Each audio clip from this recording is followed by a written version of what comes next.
out of the box, this is what you get. Just some minor assembly required, mainly just putting the stand together. It just comes off the stand just like that, and then the base fits in there, and you just set it back down and you're good to go. The base here comes with the charger built in, so you can put it right next to an outlet, plug it in, standard outlet. So it also comes with an extra brush, which I still have in the box. And also it comes with a brush and crevice tool. So if you just pop that down there, you have your crevice and your brush tool. The battery simply comes off. You push this button here, pull the battery off, put it back on.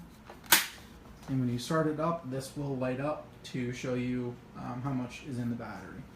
So once you start up here, you have the top button. One is power, and when it's on, then if you push the plus minus button, that's how you get from your low to high speed.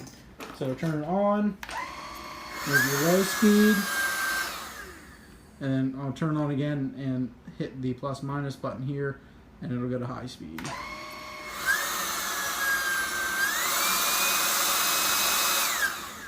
So they say 55 minutes in low speed and roughly 15 minutes in high speed, which that's honestly a decent amount of time. The head here swivels 180 degrees both ways. It doesn't lock in place.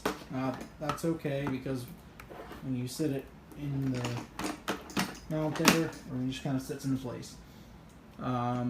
So if you're looking for a decent cordless vacuum that's not like all the big brands, I would definitely recommend this one.